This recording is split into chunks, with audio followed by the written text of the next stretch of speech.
Muy buenas tardes, amigos, arrancando el programa número 78 de La Hora Global, de esta primera temporada aquí en estudios de Radio Mundo en el 1170 AM, con Oscar Romero en los controles. Les damos la bienvenida a esta tarde de La Hora Global en la tarde de Radio Mundo.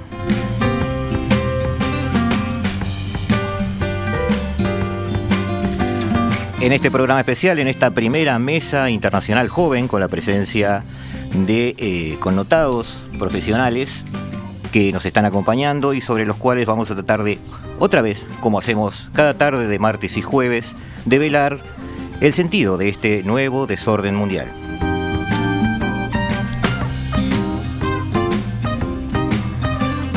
Iniciamos ya nuestro análisis con Carolina Rico. La gobernanza de la humanidad desde siempre estuvo en disputa. Fragmentada, orgánicamente coordinada o simplemente monopólica, supuso un campo de batalla político, pero también cultural e ideológico. Los imperios fueron estados, pese a la crisis del statu quo que manifestó en las revoluciones económicas desde la Baja Edad Media en adelante, con la presencia de la ciencia y un auge industrial en base a ella. El mundo estaba dividido entre los imperios, que incorporaban territorios sobre los que aspiraban a extender su poder y eran políticamente responsables de lo que pasaba allí. El equilibrio entre ellos fue garantía de paz, lo que constituía de hecho el derecho internacional y el llamado concierto europeo. De Westfalia en adelante, la relación entre economía y territorio, férreamente vinculados, generó sistemas de equilibrios de poder bajo una concepción fuertemente eurocéntrica. Pero en el siglo XX, este orden sufrió un colapso. Las dos guerras mundiales fueron, de hecho, una sola, en dos actos con un entreacto.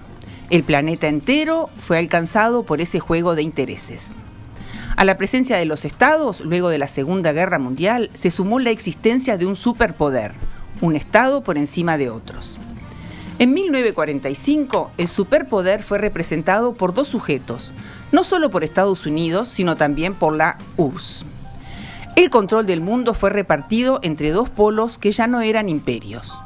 El imperio separa en sus fronteras, participa en la guerra para delimitar esa frontera, pero el superpoder solo se inicia allí. No tiene intenciones de conquistar algo ni crear algo. La Guerra Fría surgió como una confrontación militar en la coyuntura de la disuasión nuclear. El concepto bipolar había llegado para quedarse. Pero la última década del siglo XX nos sorprende. Un polo implosiona y un planeta unipolar prioriza globalizarse. Internet finalmente rompe el lazo entre territorio y economía y se difuman no solo las fronteras de los estados, sino también los límites geográficos del alcance del poder de la potencia. El mundo afrontó el cambio de milenio con la apuesta por una sociedad global, intercomunicada, tendente a la eliminación de las fronteras y caracterizada por la liquidación del sistema bipolar en favor de un caos que parece ser una carretera a una sociedad multipolar.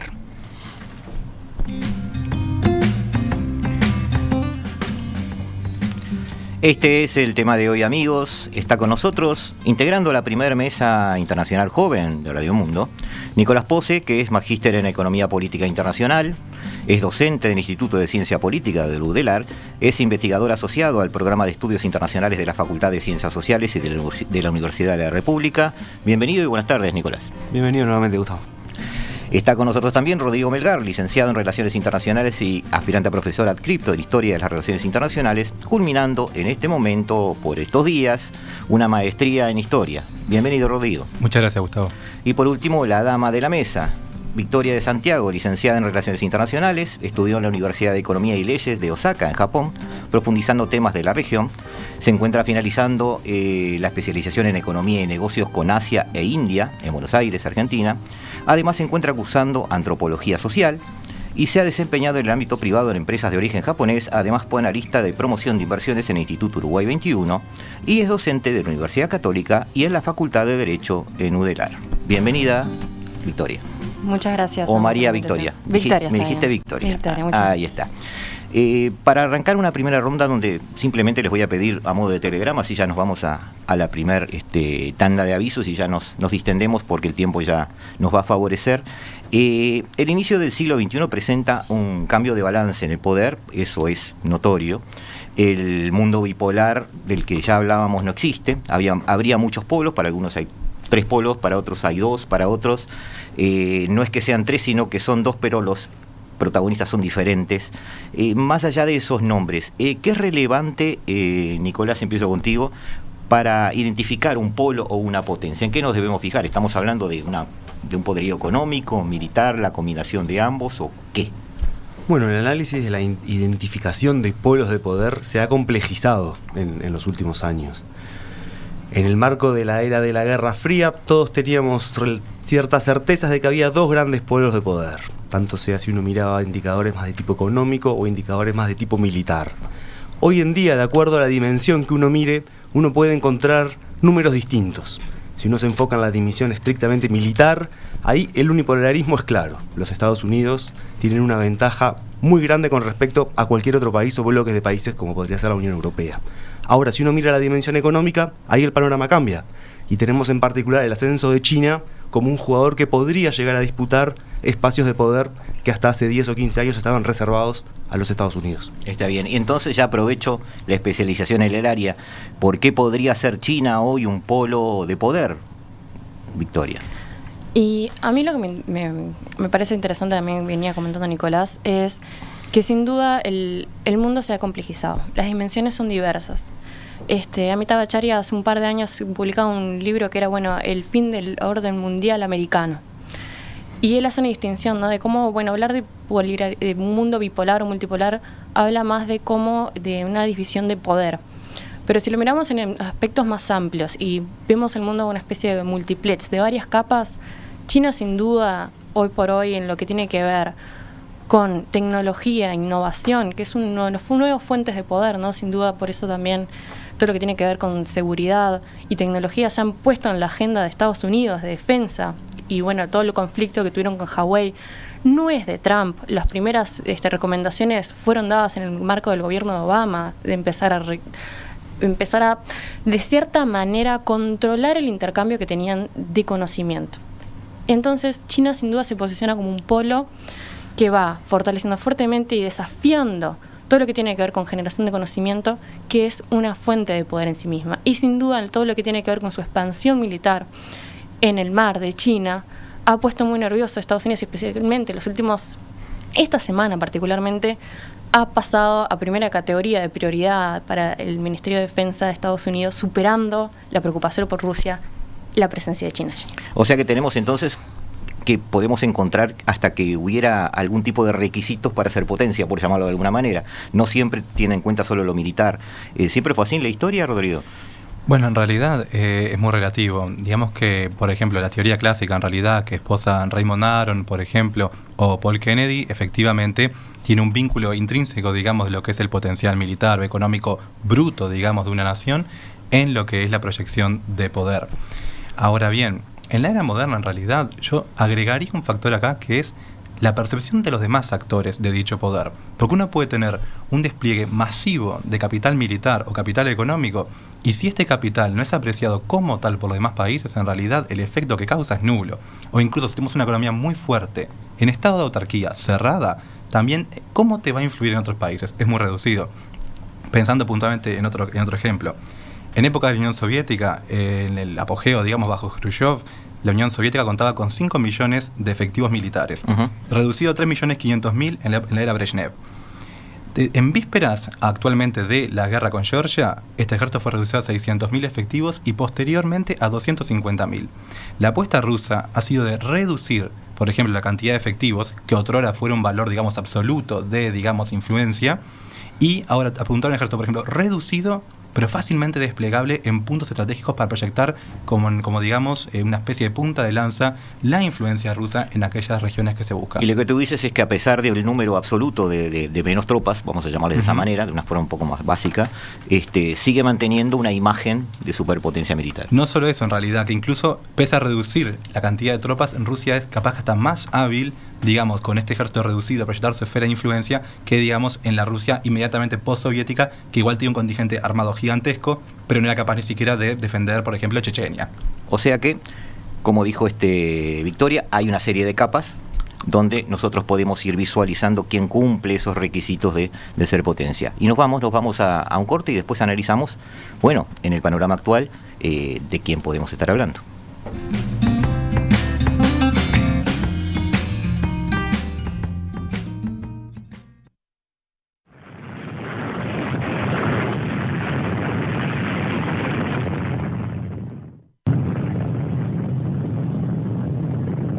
Agosto de 1945. Japón capitula tras el alzamiento de sendas bombas nucleares en Hiroshima y Nagasaki. La Segunda Guerra Mundial ha terminado. Entramos en la llamada Guerra Fría. El mundo se regirá por un nuevo sistema bipolar en el que el miedo a la guerra nuclear evitará una confrontación frontal entre los dos grandes bloques. Tienen capacidad y voluntad suficientes para generar y enviar mensajes de persuasión con efectos de estabilidad mundiales, controlando las llamadas zonas calientes. En 1989 cae el símbolo de la Guerra Fría, el muro que separaba a las dos grandes potencias. La Unión Soviética se desmorona, inmersa en una severa crisis económica, y Estados Unidos se convierte en la única potencia dominante. Un Estado con capacidad de influencia global en todas las dimensiones de la realidad internacional. Pero en los últimos años, las dificultades en Irak y Afganistán, la crisis económica internacional y el surgimiento de nuevas industrias culturales en otros lugares del mundo están poniendo en duda la hegemonía norteamericana iniciada con la caída de la Unión Soviética.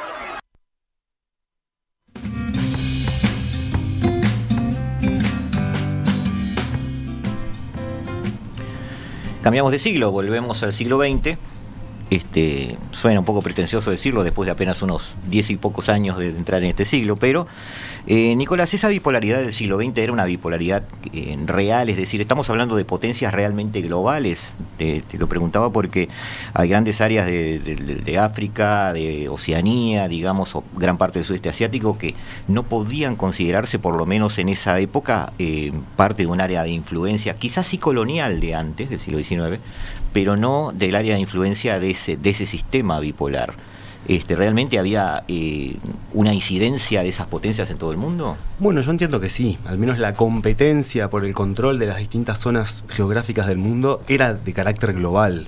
Por ejemplo, tú mencionabas el caso del sudeste asiático y la semana anterior hablábamos de los pocos casos exitosos de desarrollo tardío. Claro. Bueno, uno no puede entender los casos de desarrollo tardío en el sudeste asiático sin tener en cuenta que esto era parte del cordón de seguridad de los Estados Unidos en Asia. Uno no puede entender la descolonización en África sin entender las demandas que estaban alineadas en este punto de los Estados Unidos y de la Unión Soviética en torno al retiro de las potencias europeas del continente, al menos del control directo de los territorios. Entonces sí, había una competencia global por el control de las distintas regiones del mundo que nos lleva a hablar efectivamente de la presencia de poderes globales. Y realmente se podrían considerar potencias como las consideramos hoy, Victoria. O sea, me refiero al comentario que hizo Rodrigo, en el sentido de que muchas veces también tú eres potencia porque te perciben como potencia.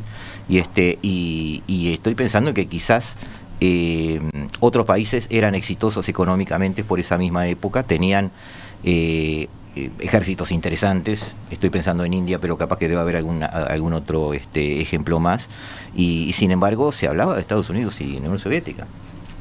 Es interesante tu comentario, porque incluso revisando ya en los 70s, fue uno de los primeros libros que salió sobre el orden mundial chino. En los 70s, donde China no figuraba en ningún lado, uno de los pioneros de la Academia de Harvard, si mal no recuerdo, hace el primer libro sobre el orden mundial chino en un momento de que nadie lo hubiera pensado. Eso sí es prospectiva. Sin duda. Pero ¿qué se refería él con orden mundial? Y él no hablaba de orden global. Se entendía esto de que, que multipolaridad o bipolaridad, bien como decía Nicolás, tiene que ver con esta lucha de poderes, ¿no? De una búsqueda de dominancia o cómo se distribuye el poder en el mundo. Y sin embargo, el orden mundial pueden tener esferas menores. Y es esto en la percepción de cada región, cómo influyen y las relaciones que tienen cada uno.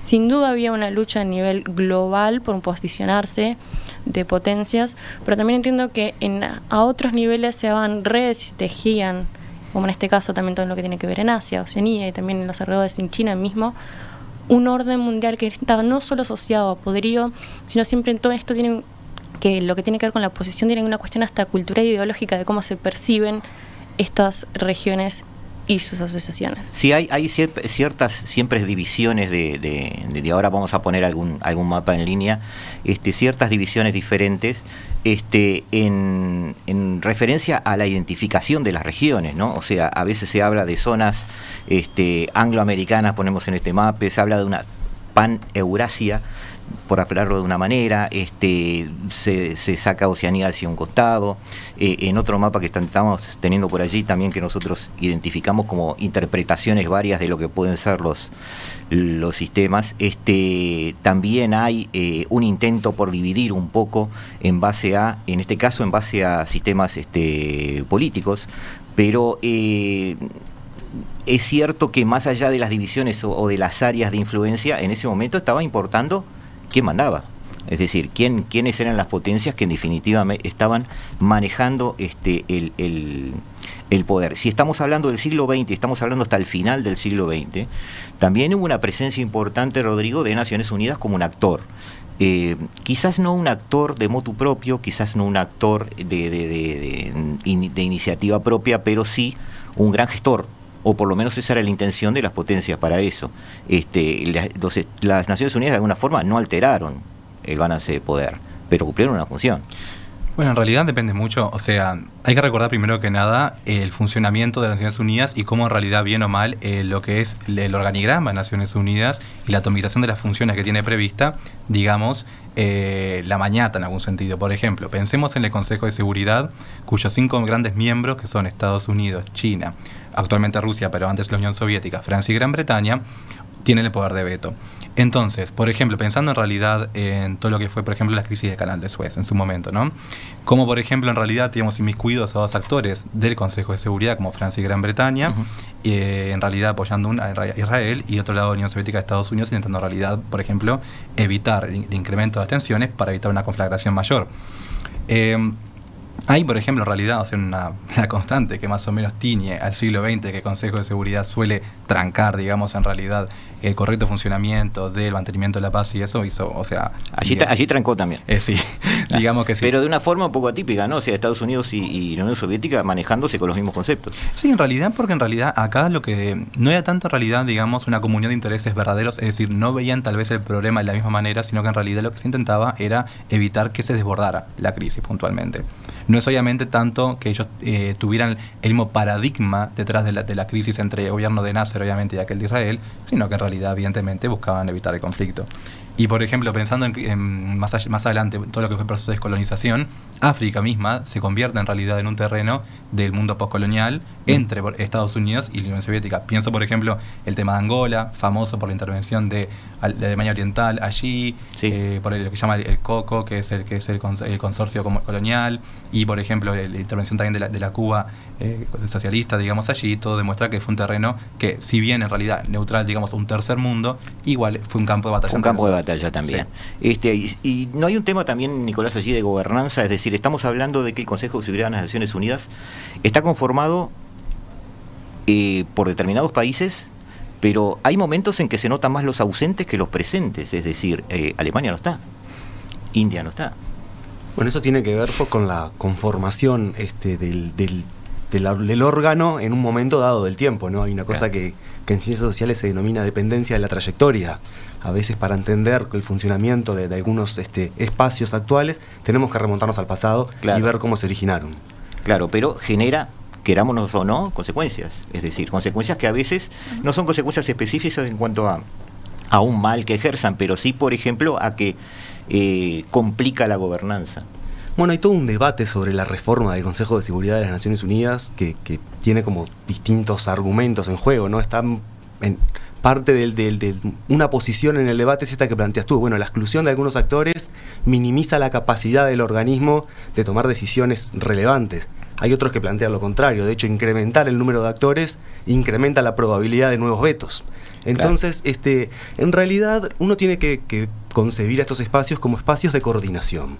En relaciones internacionales, en particular en estos temas de seguridad internacional tan delicados, bueno, no tenemos un gobierno mundial. Tenemos espacios donde los distintos estados intentan coordinar con mayor o menor éxito, de acuerdo a las coyunturas, a las posiciones en juego, cómo solucionar los distintos problemas que aparecen en los momentos dados de tiempo. Llegando a final del siglo XX, Victoria, Estados Unidos, incluso en estos primeros años del siglo XXI, ¿sigue siendo la potencia? Sin duda, Estados Unidos no va a dejarse relevante en tiempo que podamos todavía avistar. El tema es qué espacios va dejando libres y qué nos los van cubriendo. Ahí está lo de las capas que tú mencionabas, es decir, quizás sea menos relevante en algunas capas y quizás siga siéndolo en otras. ¿Puede haber algo de eso? Exactamente. Por ejemplo, un poco todo lo que tuvo que ver la retirada en cierta parte de Trump de muchos movimientos que fue en Asia dejó un espacio político a ser ocupado por otros, en cierta manera. Fue una oportunidad que no generó un vacío total, pero generó espacios nuevos. Y ahí que empezaron a surgir, por ejemplo, en contraposición a China, Japón en el 2017 se vio obligado, después de que también Trump se retirara del TPP, a empezar a buscar maneras de frenar ese crecimiento. Ahí empezó una iniciativa totalmente de balance contra China, en cooperación con la India, en un corredor de desarrollo con África. Comenzó también reuniones con lo que era Europa del Este, que era hace muchísimos años que no mantenía, y firmó incluso este año un corredor con Europa, que es el contrapeso directo para China. Japón firmó hace poco esta iniciativa de desarrollo e infraestructura también con la Unión Europea. Y en paralelo también va haciendo los contrapesos necesarios. Sí, recordemos que unos meses antes estuvo China en Italia firmando temas interesantes de infraestructura. Incluso hay 2 puertos italianos que están considerándose ya hoy parte de la nueva ruta de la seda. No, sin duda. Y es interesante también entender que Japón no es que se quedó fuera de la ruta de la seda. No. Japón en un principio, en 2013, se había negado completamente a participar y empezó entonces, luego con los años, a decir, bueno, si tengo una participación con ciertas reservas. Entonces, pero a eso vamos a tratar hacia después. Lo tengo guardadito para el final. Quería ver más o menos cada una de las potencias que hoy podemos considerar parte de esta especie de multipolarismo. Hay gente que habla de 3 polos y tratar de llegar a alguna conclusión ustedes si realmente son 13, digamos. En realidad Estados Unidos siempre está en la ecuación y va a seguir estándolo por algún tiempo. Rusia no entendemos bien qué es, quizás por el efecto que decía Rodrigo de que también uno tiene que ser percibido como potencia, y Putin juega muy bien las cartas en eso, maneja una imagen de potencia, maneja una imagen de toma de decisiones. ¿Podemos hablar de un nuevo zarismo, Nico? Yo creo que en el caso de Rusia lo que tenemos en realidad es una potencia en retirada. Uno puede identificar 2 grandes polos que tienen que ver con los Estados Unidos, con China. Podemos debatir acerca de si Europa en el futuro va a intentar ir hacia una unidad mayor y tratar de constituirse como un jugador con peso propio en las distintas esferas de las relaciones internacionales. Hay debate porque alguien al lado tuyo está haciendo así. Bueno, en el caso de Rusia, a no ser que uno mire la dimensión estrictamente militar y la dimensión estrictamente nuclear, en donde Rusia todavía mantiene capacidades sustantivas, en términos económicos, pensemos que Rusia tiene el mismo tamaño en términos del total de su economía que Italia. Sí, de acuerdo. ¿Alguien se imaginaría que Italia... No están los primeros, pero de ahí estar en retirada... Victoria ponía otro elemento que es muy relevante para pensar las relaciones internacionales actuales, económicas y militares, que es la tecnología.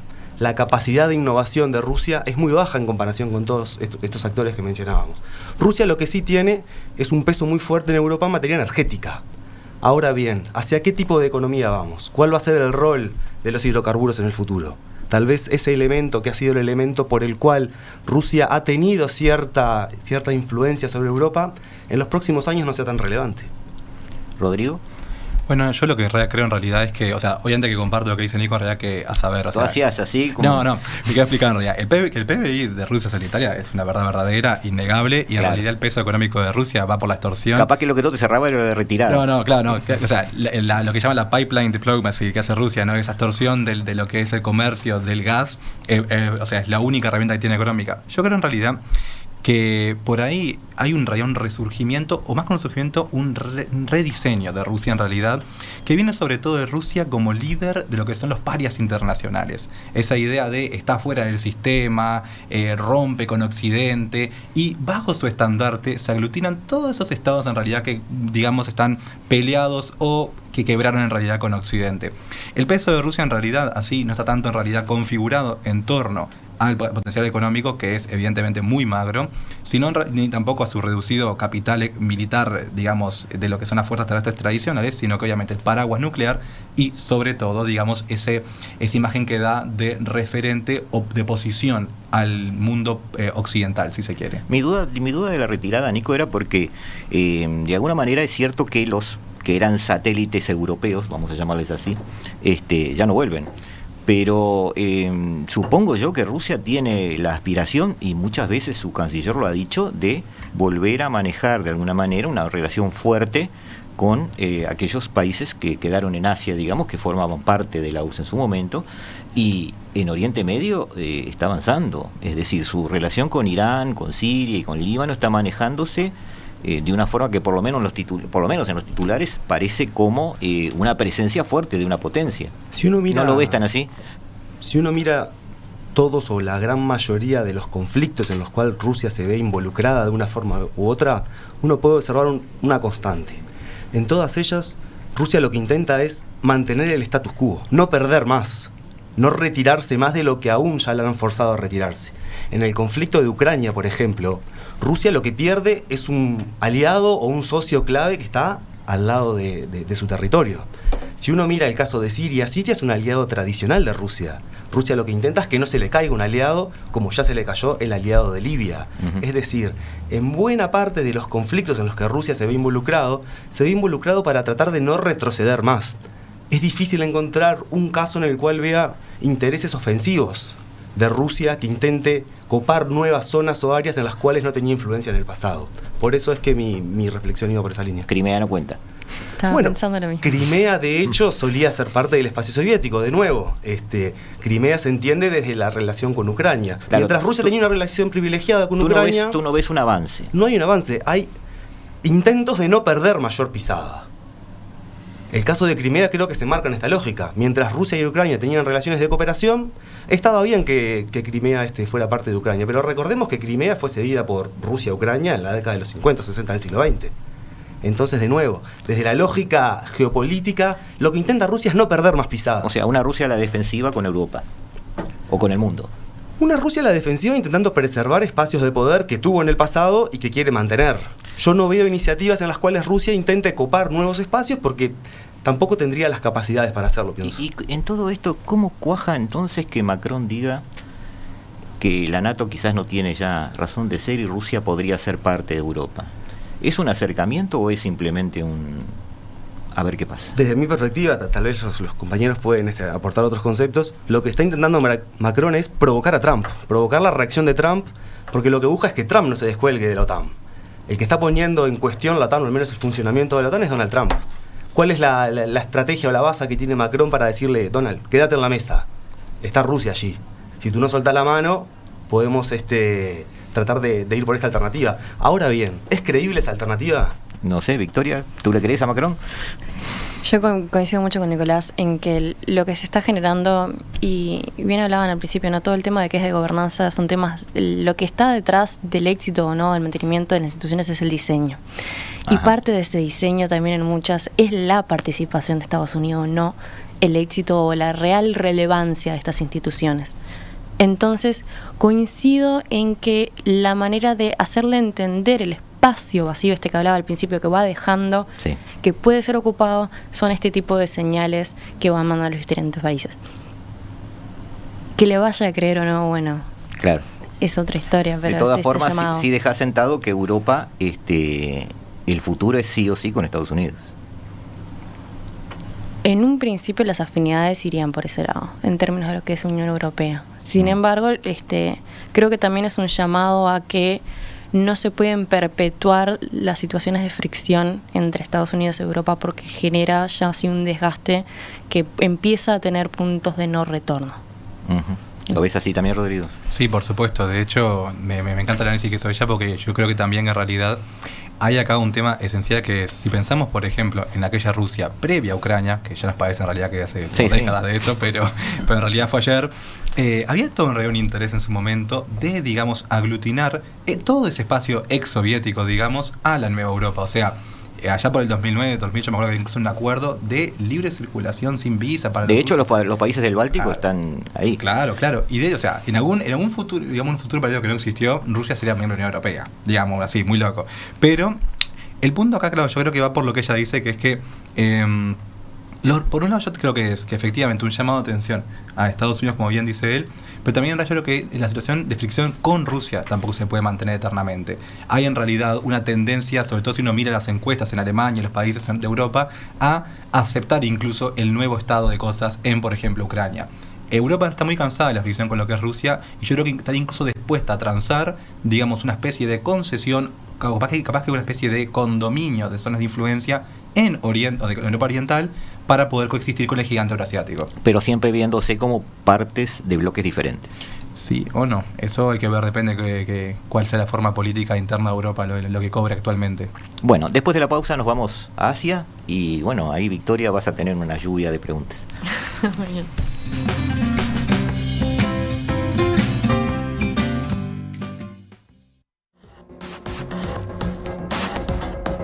Cuando decimos que un país lo calificamos como una potencia, una gran potencia o una superpotencia, estamos teniendo en consideración la capacidad del país o del actor internacional en influir mundialmente en lo político, en lo económico, en lo cultural, en lo ideológico, en lo tecnológico, que es decir, capacidad de influencia global. And we have unconfirmed reports this morning that a plane has crashed into one of the towers of the World Trade Center. CNN Center right now is just beginning to work on this story, obviously calling our sources and trying to figure out exactly what happened, but clearly something relatively devastating happening this morning there.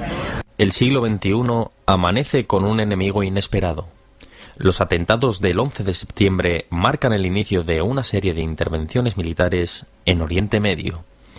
En esta última década, la política internacional norteamericana ha caído en el error de insistir en la dimensión militar en espacios en los que tiene poca capacidad de convencer o de mantener una mínima aceptación. Ha dejado de lado la llamada vía diplomática para intentar imponer por la fuerza militar sus distintas políticas. El fracaso a la hora de mantener la estabilidad en Irak y Afganistán ponen de manifiesto la incapacidad de Estados Unidos para sustentar un orden internacional en la actualidad. Todo ello demuestra su incapacidad respecto al pasado, lo cual indica sin duda alguna, estamos asistiendo a una fase de decadencia, y es algo habitual y normal cuando las sobrepotencias, cuando los imperios estaban en la cima. La siguiente fase necesariamente es la caída. No es difícil observar que es el inicio del fin de la hegemonía de Estados Unidos al menos en el orden internacional iniciado desde la Segunda Guerra Mundial. En cualquier caso, y a pesar de las dificultades en Oriente Medio, la supremacía militar norteamericana sigue siendo incuestionable. Ninguna de las potencias emergentes está cerca de poder competir con Estados Unidos tanto por su avanzada tecnología en este campo como por su supremacía nuclear. Antes de ir a Asia, antes de ir a China, me gustaría bucear un poquito, muy rápidamente, en esa segmentación o esas especies de capas a las que hacía referencia Victoria. Recién poníamos al aire el mapa que figura en el choque de las civilizaciones de Huntington. ¿La segmentación religiosa es válida en este tema? ¿El mundo musulmán sigue siendo viendo el mundo como una lucha entre civilizaciones. De hecho lo ven. Pero a su vez vemos países musulmanes que de hecho pertenecen a distintos polos. Entonces, ¿cuáles son las oposiciones más válidas o más relevantes? Es decir, ¿el choque de civilizaciones hoy no es visto como una oposición válida en tu concepto? ¿O no tiene la relevancia que se le quiso dar? A ver, primero voy a ir partiéndolo como por pedazos el tema porque es muy complejo para abordarlo. Sin duda que hay que entender que no que el mundo musulmán tiene una diversidad dentro de lo que es, ¿no? También ahí están las diferentes percepciones también de lo que es el mundo a través de estos diferentes, digamos, corrientes internas. Muy distintas a las corrientes que se dan en el sudeste asiático, por ejemplo, que no tienen prácticamente relaciones directas en términos con extremismos. Son muy aislados los casos, muy puntuales. Y por otro lado, lo que tiene que ver con el rol de la religión en esto de estas capas, ¿no? La religión como parte de un marco ideológico, sin duda es un punto de los que va a influir en las percepciones mutuas. Entonces, desde el punto de vista de lo que se generan las cosmovisiones de los diferentes grupos culturales, entiendo de que sí hay una influencia, pero no tan directa en oposición simplemente en términos de religiones, sino más profunda. Ajá. En este sentido. No hay un juego de poder o un campo de batalla basado en las religiones. Al menos yo no comparto. ¿Tú no lo ves así tampoco, Nico? No, tiendo a coincidir. La obra de Huntington fue muy influyente, pero en cierto modo también venía a sustituir cierto clivaje que había sido el clivaje. Son obras provocativas, ¿no? De alguna forma ponen sobre la mesa temas. Esta obra, como Fukuyama, digamos. Desde mi lectura al menos venía a sustituir lo que había sido el clivaje este-oeste de la Guerra Fría por un nuevo clivaje basado en estas categorías. Que sonaba bien. Pero que en los hechos, cuando uno empieza a analizar las relaciones bilaterales, regionales y multilaterales, se encuentra que hay mucha más complejidad allí dentro y que muchas veces la realidad empírica no se alinea con las categorías que están planteadas allí. Por lo tanto, puede ser un elemento más, pero yo no lo pondría como un elemento central a la hora de analizar estos temas. Tampoco desde el punto de vista histórico. No, en efecto, de hecho estaba pensando a punto, por ejemplo, el tema del Imperio Otomano, ponele, o sea que en realidad por años fue, digamos, o sea, el califa del mundo islámico en realidad y el representante de lo que quería ser la yihad, digamos, y estaba plenamente alineado a lo que era el concierto europeo, dejando de lado plenamente, digamos, en aras de lo que era la realpolitik y las consideraciones musulmanas. Así que lo dejamos como parte comparto plenamente parte del paisaje, digamos, pero no un factor relevante. No, es más, de hecho yo diría que o sea, como bien dijo ella, me parece que es un tema que algunos grupos pueden sponsorear, digamos, o llevar como portaestandarte, pero per se no diría que es la opinión del mundo islámico. Los fundamentalistas, algunos pueden tenerlo, digamos, a cosmovisión, pero no es una cosa que todo gobierno musulmán predique. No. El audio decía que estamos asistiendo a una etapa de decadencia de lo que él llamó el imperio americano. ¿El ascenso de China tiene que ver con eso, Victoria? Es decir, ¿China surge porque Estados Unidos decae o en el peor de los casos se distrajo? No compartiría. Yo creo que China resurge casi por su propio peso histórico y un devenir. Ya fue potencia en los siglos 1600, el país que era 50% del PBI mundial. Claro.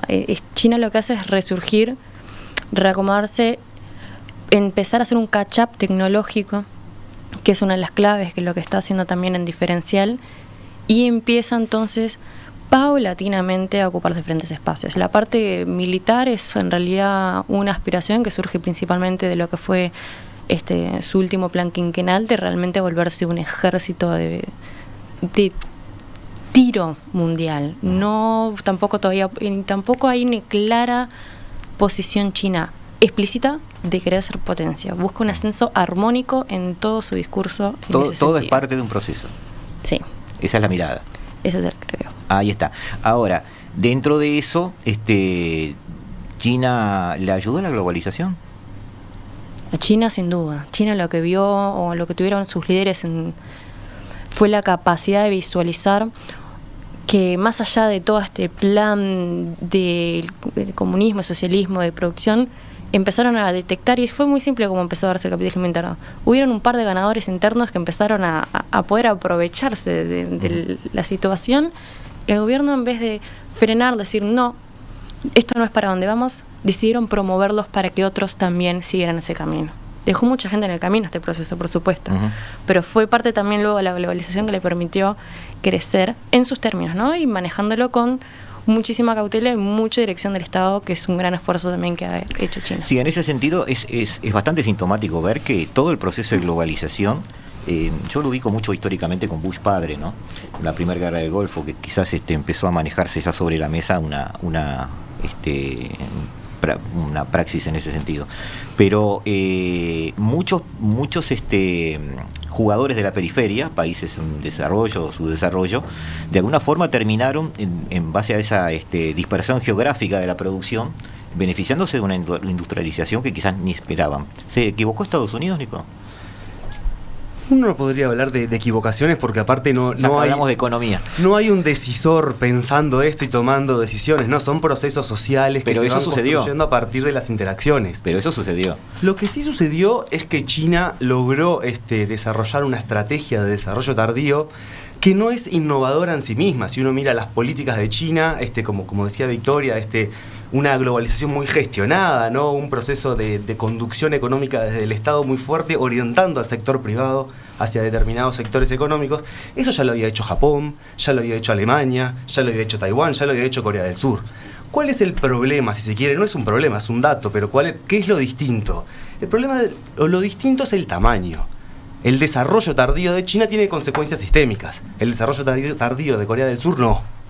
Por eso es que frente a este nuevo escenario, las élites estadounidenses están pensando, bueno, cómo readaptarse frente a esta situación, y allí es que emergen estas posturas divergentes, ¿no? Por un lado, aquellos que plantean la cuestión del desacople tecnológico, es decir, que vayamos a un mundo con dos sistemas tecnológicos paralelos sin interacción entre sí, y aquellos que dicen, no, tenemos que aprovechar las oportunidades que supone una China desarrollada, y teniendo relaciones fuertes en términos económicos, podemos tener mayores incentivos para la cooperación y menos para el conflicto. Ahora, yendo a los procesos de globalización, porque le llamamos globalización hoy, pero en la historia hay muchos procesos de este estilo.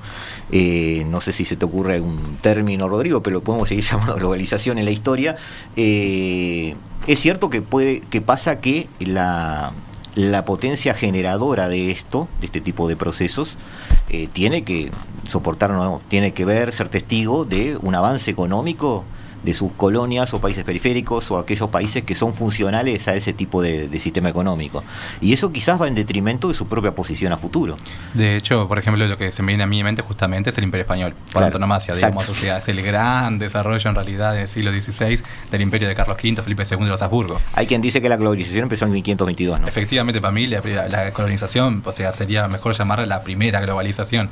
Y es interesante, por ejemplo, claro, cómo España primero saca un rédito terrible de eso, de lo que es el impulso colonialista, junto con Portugal, obviamente, pero después lo que hacen el catch-up, que son obviamente Inglaterra y Son las por ejemplo, colonias. Francia, después tienen un terrible peso después. Y después la colonia.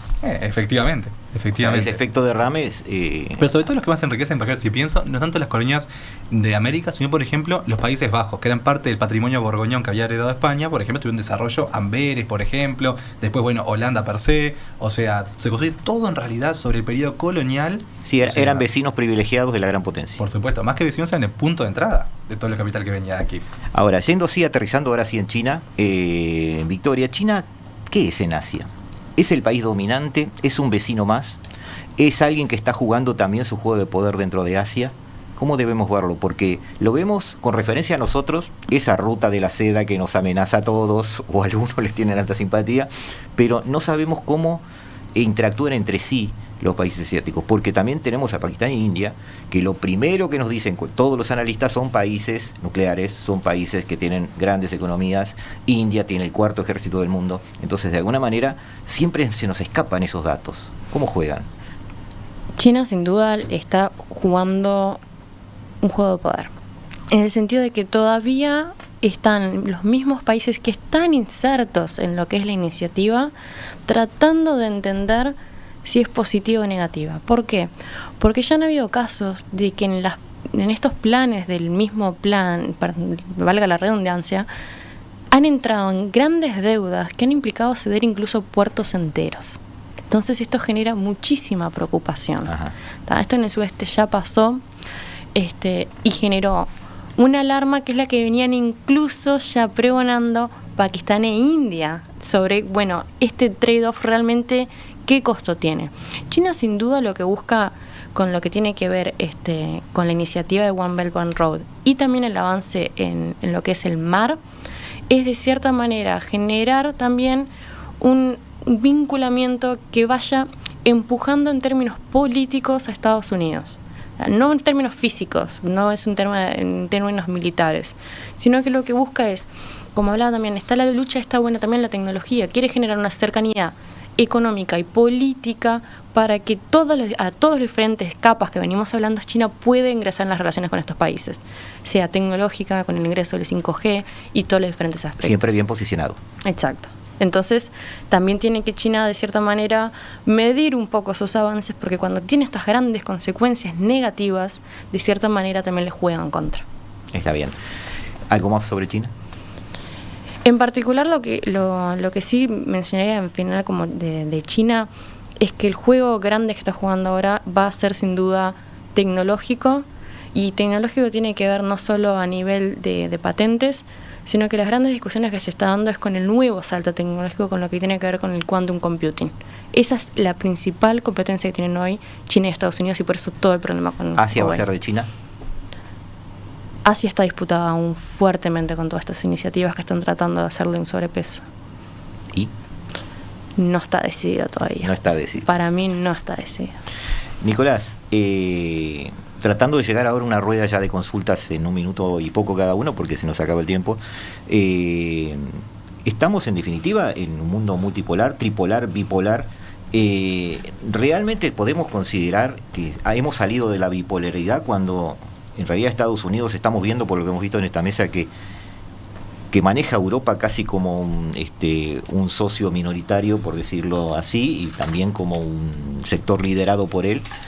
Pero atendiendo al tema de 5G que decía Victoria, por ejemplo, yo me acuerdo que en el último G7, en el mismo momento que estaban reuniéndose, en Normandía, en el mismo momento que estaban celebrando, no estaban festejando ni celebrando, estaban recordando el desembarco de Normandía, Putin estaba en Moscú con Xi Jinping firmando el 5G para Rusia a manos de China. Es decir, China se hacía cargo de toda la infraestructura digital de Rusia. Entonces, Rusia de alguna manera nos está poniendo también a la cola de China, y en definitiva seguimos teniendo una bipolaridad Estados Unidos-China. Bueno, creo que de nuevo... ¿O me estoy adelantando demasiado? Allí el problema es que al mirar distintas dimensiones uno llega a distintas conclusiones. Claro. Entonces, debido a esta complejidad, es difícil arribar a ¿cómo lo podríamos poner? A argumentos o a tendencias contundentes. Hay una tendencia a hablar hacia la formación de un nuevo o un proto-bilateralismo, o dos grandes polos que se van delineando alrededor de los Estados Unidos y de China, pero cuando uno mira otras dimensiones, la cuestión se complejiza, por lo que a la hora de pensar, sobre todo desde Uruguay, ¿no?, desde América Latina, estas cuestiones, uno tiene que analizar por dimensión. Porque creo que la gestión de estos asuntos y de encontrar los espacios de inserción y de incidencia mínima que podamos tener es donde la región puede sacar una ventaja. Entonces, pensar en dos grandes polos sin atender a estas diferencias en las distintas dimensiones que uno puede observar puede ser engañoso, o tal vez puede prevenirnos de encontrar algunas oportunidades que de otro modo estén disponibles. Claro, pero las conclusiones las podemos sacar igual aunque no actuemos sobre ellas. De alguna forma es posible ver, si no polos, dos grandes clubes. También no es tan sencillo hablar de dos grandes clubes, porque por ejemplo si uno mira toda la iniciativa de infraestructura y de financiamiento de la infraestructura para el desarrollo, los europeos se han asociado a China en la conformación de un nuevo banco. Claro. Entonces, de nuevo, hay que analizar más en detalle, no se puede... Hay muchas acciones transversales en los hipotéticos polos. Exacto. ¿Tú lo ves así, Rodrigo? Sí, de hecho en realidad... ¿No vamos a dos polos entonces? No, de hecho en realidad yo que le voy a contar que para mí hacemos en un mundo marcadamente unipolar. Y la explicación radica en algo muy sencillo, y es que en realidad China se tiene que mostrar como una alternativa viable para Occidente, alternativa que actualmente verdaderamente no lo es. Incluso bajo todo el esquema de la administración Trump, que tanto miedo suscita, rechazo en Occidente, la verdad es que ¿quién se asociaría con China en Occidente verdaderamente? Siendo, el país con el problema de derechos humanos que tiene, de derechos cívicos en realidad, por ejemplo, y el tema obviamente del cambio climático, que es verdad que ahora se están banderando con eso, pero digo, China todavía tiene que demostrarle a Occidente que ella está embanderada con los valores de Occidente para poder ser un referente para Occidente. Pero igual es su política hacerlo. Su política venderse a mediano y largo plazo. Digamos que sí. Igual yo creo que estoy pensando en la vigencia de Tucídides, ya que lo hablamos sí, temprano. Totalmente. No, totalmente. Pero incluso yo pensando justamente en lo de Tucídides, pensando en que podemos evitar en realidad el choque que según la teoría, digamos, por el cual la potencia naciente debería chocar con la descendiente. Creo que incluso Estados Unidos está operando ahora como una especie de, ¿cómo llamarle? Que todos los países que están bajo su ala se están desarrollando en realidad, o sea, de alguna manera en este mundo unipolar, y se generan, o sea, justamente regiones atomizadas de poder. Por ejemplo, China obviamente encabeza una, o tenemos por ejemplo la Unión Europea. Estas van surgiendo, o sea, van obviamente alcanzando una especie de desarrollo de autonomía relativo, que si se transformarán eventualmente en superpotencias o no, hay que esperar en realidad el diario del lunes para eso. Victoria, ¿hacia dónde vamos? Yo creo que un comentario que me quedaba también pensando, ¿no será que es muy occidental creer que siempre con una potencia o lo que es una potencia asciende tiene que entrar en conflicto? Tucídides era occidental. Y Yo entrar me en conflicto en el siglo pregunto. XXI capaz que quiere decir algo diferente que en el siglo... Entonces yo me pregunto si quizás no tiene que ver con un rebalance de roles. Ajá. Entonces yo lo veo también, por eso creo que también en el discurso, China jamás ha hablado de potencia, siempre habla de ascenso pacífico. Y en su historia, cómo ha manejado también cuando se ha expandido como un imperio a todos esos satélites que va generando y que va conquistando, demostrarían cierta también coherencia con este discurso que tiene actualmente. Entonces, en ese sentido, me pregunto si no será que nosotros tenemos una visión también muy occidental en ese sentido. Está bien. ¿Lo contestamos o intentamos contestar quizás en otro momento? Muchísimas gracias por estar acá con nosotros, a los tres, a Nicolás Pose, muchas gracias por estar. Bienvenido otra vez a estas mesas y esperamos verte otra vez. Lo mismo Rodrigo, espero que has debutado en esto, te hayas sentido cómodo. Victoria, tenemos pendiente un programa sobre Asia. Encantada. Sí, a fondo. Si vos me lo permitís y me ayudás, porque obviamente voy a necesitar tu ayuda. Todo es co-construcción. Está bien, lo haremos. Amigos, terminó aquí nuestra primera mesa internacional joven. Hoy es martes 17 de diciembre del año 2019. Seguimos en la tarde de Radio Mundo. Ha terminado aquí la hora global, donde hemos descubierto, como siempre, que nada surge de la nada y que las causas del futuro perviven entre nosotros. Y les decimos hasta el jueves.